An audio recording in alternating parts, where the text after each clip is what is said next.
Good morning students. आज हम करने जा रहे हैं poem aunt Jennifer's tigers by Adrienne Rich. Adrienne Rich, first about the poet. Adrienne Rich, Adrienne Cecil Rich में was born on May 16, 1929 and she died on March 27, 2012. Was born in Baltimore, Maryland, USA. तो ये Adrian Cecil rich जो थी 1929 to 2012 तक इनका life time था and ये बेल्टीमोर Maryland USA में पैदा हुई थी। She was an American poet, essayist and feminist. ऐसे राइट करती थी, फेमिनिस्ट फीमेल के ऊपर इनकी पोएम्स ज़्यादा होती थी।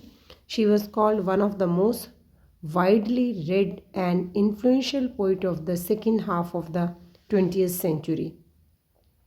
तो 20th सेंचुरी की ये काफ़ी प्रभावशील कवि थी and was credited with bringing the operation of women and lesbians to forefront of poetic discourse. तो इन्होंने विमेन और लेस्बियंस के बारे में ज़्यादा लिखा है अपने पोएम्स में। Her first collection of poetry, a change of word, was selected by renowned poet W.H. Auden. Auden poet थे तो उन्होंने इन्हें सिलेक्ट किया for the Yale series of younger poets award के लिए। Rich went on to write the introduction to the published volume. तो अपने volume को पब्लिश करने के लिए लिखती रही। She famously declined the national medal of art, protesting the vote by house speaker Newt Gingrich to end funding for the national endowment for the arts. तो क्योंकि उन्होंने फंडिंग नहीं दी थी, ख़त्म कर दी थी, इसके प्रोटेस्ट में इन्होंने अपना नेशनल अवार्ड छोड़ दिया था। She is widely known for her involvement in contemporary women's movement. ये अपने समय की औरतों के बारे में लिखने के लिए जानी जाती हैं as a poet and theories भी देती रहती थी। She has published 19 volumes of poetry, 3 collections of essays and other writings. 19 volumes इन्होंने पोइट्री के लिखी, बुक्स लिखी, 3 एसेस की बुक लिखी और बाकी राइटिंग्स भी इनकी थी। A strong resistance of racism, जातीय भेदभाव के ये अगेंस्ट थी। Militarism echoes through her work. Militarism जैसे सख्त कानून जिनके बारे में, तो ये उनके कविताओं के में पता चलता था। ओवरव्यू ऑफ द पोएम लेते हैं। The poem aunt Jennifer's tigers addresses the constraints of married life a woman experiences.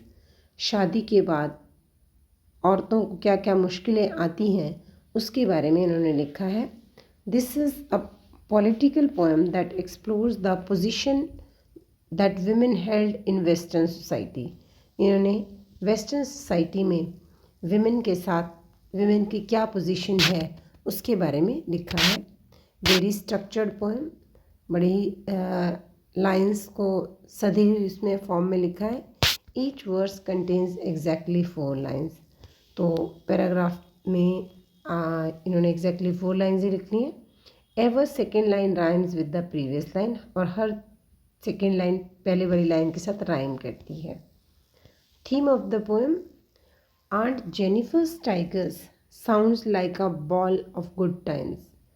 ऐसा लगता है कि उस समय की अच्छी पोएम रही होगी। और at least some big cat themed excitement, ऐसा लगता है बहुत बड़ा थीम होगा। In reality though it's about a women, वास्तव में एक वुमेन के बारे में है। Whose life has been restricted by the patriarchal society in which she lives. Patriarchal से मेल डोमिनेटेड सोसाइटी, जिसकी लाइफ कंट्रोल की गई थी उस समय के पुरुषों के द्वारा। In Aunt Jennifer's tigers the limitations that bind aunt Jennifer in life do not bind her in art.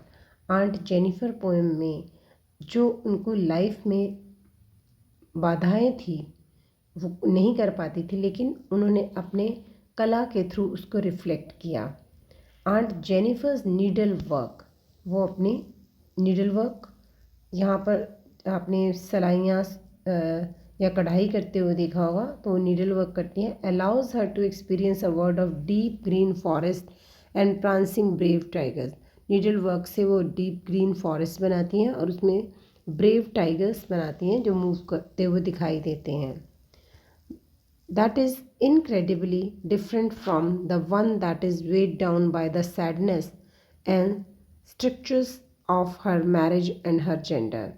ये डिफरेंट है उन सब से जो उसकी लाइफ में सैडनेस है और स्ट्रिक्टनेस भी थी जो जेंडर या उनके मेल पार्टनर ने उन्हें उनके अगेंस्ट दे रखी थी। तो उनकी जो क्रिएशन है वो बिल्कुल डिफरेंट थी। Art in this poem is a kind of freedom. तो आर्ट जो उन्होंने शो किया है वो एक फ्रीडम को शो कर रहा है। A freedom accessible to everyone, freedom जो हर एक के पास होनी चाहिए, इवन द डिसएम्पावर्ड, जो पावर में नहीं है उनके लिए भी फ्रीडम होनी चाहिए।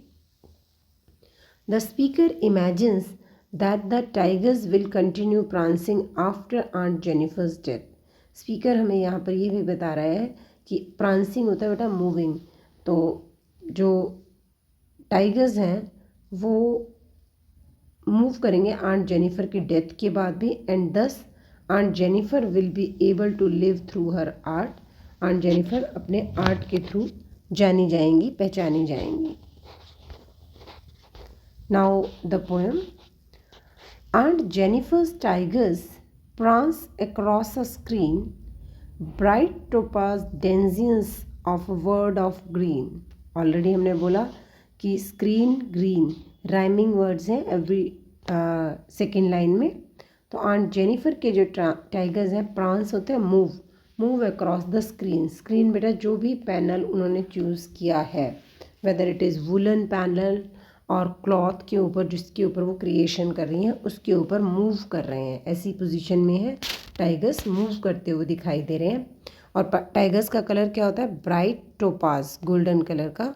डेंजियंस होता है dwellers of a world of green, वो अपने ग्रीन वर्ल्ड में रह रहे हैं, रेजिडेंट्स हैं वहाँ के।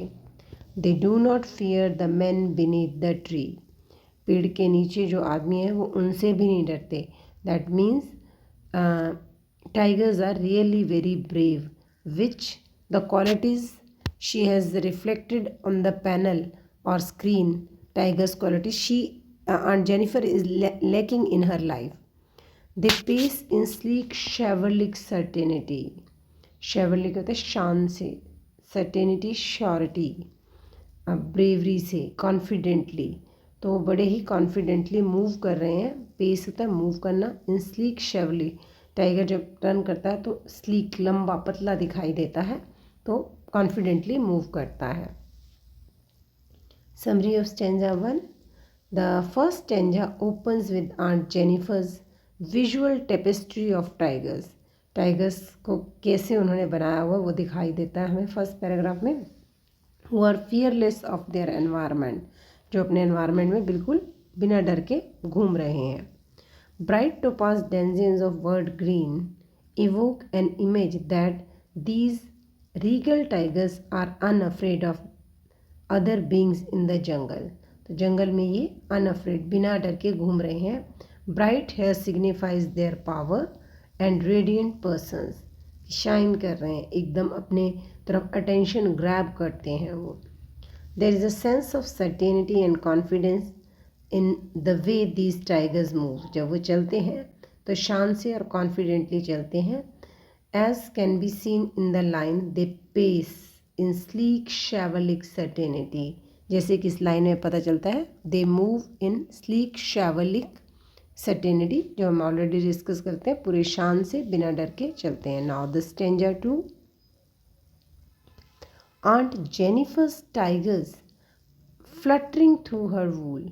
आंट जेनिफर ने जो टाइगर्स बनाए हैं वो वूल से बनाए हैं।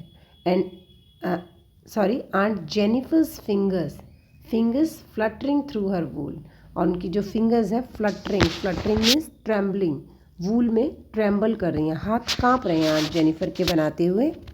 Find even the ivory needle hard to pull, even उनकी जो नीडल है आइवरी वाइट कलर की, वो उसको खींचने में भी उनका ज़ोर लग रहा है। She is not able to pull easily the massive weight of uncle's wedding band, uncle ने जो वेडिंग बैंड पहनाया हुआ, रिंग पहनाई हुई है, sits heavily upon aunt's Jennifer's hand, ये सिम्बॉलिक लिया हुआ है बेटा।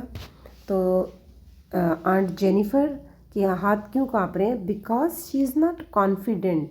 आंट अंकल की जो रिंग है वो सिम्बॉलिक है, बर्डन है मैरिज के बाद उनके लिए।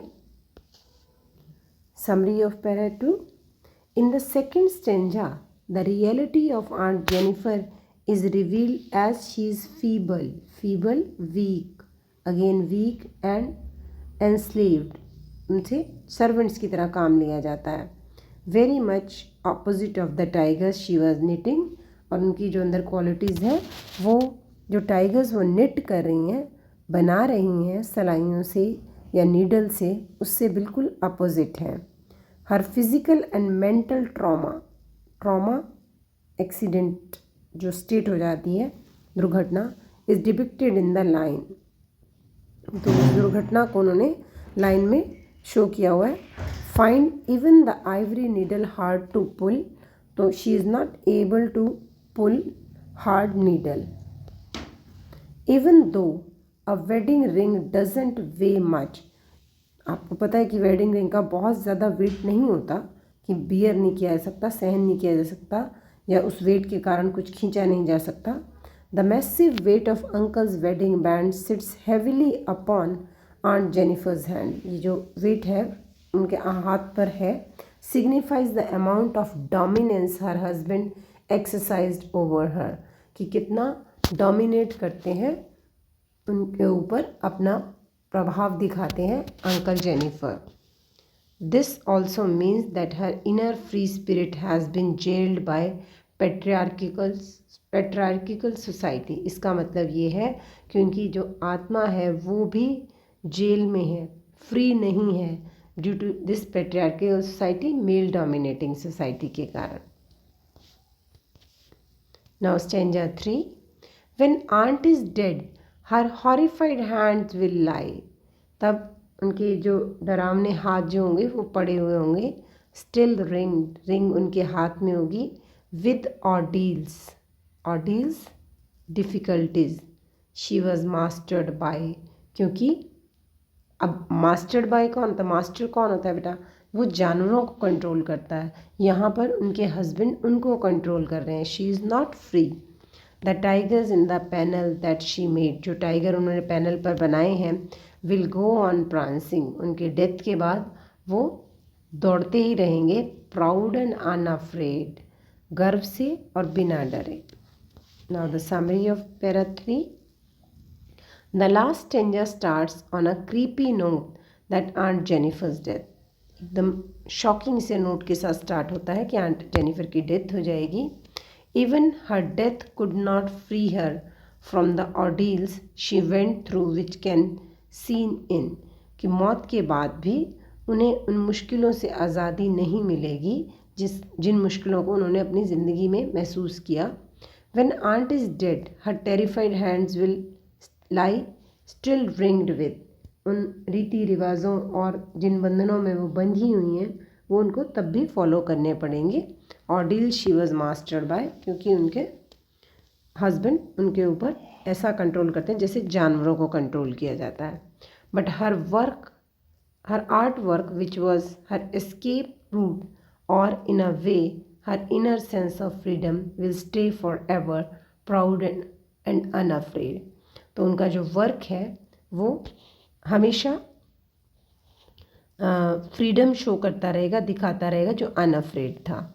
बट जो चीज़ें हम लोग अपनी लाइफ में नहीं कर पाते तो वो अपने आर्ट या क्रिएशन के थ्रू करना चाहते हैं। तो सेम आंट जेनिफर की यहाँ पर लैक ऑफ फ्रीडम थी, तो उन्होंने जो क्रिएचर्स क्रिएट किए वो फ्री थे। Background of the poem, Aunt Jennifer's Tigers is a poem by Adrienne Rich illustrating her feminist concern. उनका जो औरतों के प्रति लगाव था उसके बारे में बताया. In the male dominating world, woman of her time was only supposed to be a dutiful homemaker. उस समय सिर्फ अच्छी एक घरेलू कर्तव्य निभाने वाली लेडी के रूप में औरतों का काम था. This poem through the word of Auntie Jennifer tells us, or Aunt Jennifer tells us, that her inner desire to free herself from the clutches of abusive marriage and patriarchal society. ये poem हमें दिखाती है कि वो अपनी life में free आज़ाद होना चाहती थी इस मेल डोमिनेटिंग सोसाइटी से. वर्ड्स देख लेते हैं हम. ग्लोसरी. प्रांस. प्रांस में स्प्रिंग, फॉरवर्ड और hind legs. To strut about, run or move. Topaz, a clear yellowish brown gemstone, golden color का कह सकते हैं. Denzian, a person or animal or plant that lives or grown often found in a particular place. जहाँ पे भी जो भी dwell करता है रहता है, एनिमल्स का प्लेस होता है. तो यहाँ पर फॉरेस्ट के ड्वेलर्स थे वो. Chivalric, gallant and respectful, especially to women. यहाँ पर brave और respectful. Wedding band, wedding ring, ordeals, a painful or trying experience. Sleek, elegant, शान से. Fluttering, to flap or wave quickly but irregularity. Fluttering आप समझते हो, पंख फड़फड़ाना या ठीक से मूव ना कर पाना, कांपना. Pace, a step taken with the foot. Pace means move, आगे बढ़ना. Dear students, read the poem properly, and in the next lecture we will discuss the literary devices and textual questions. Thank you. Have a nice day.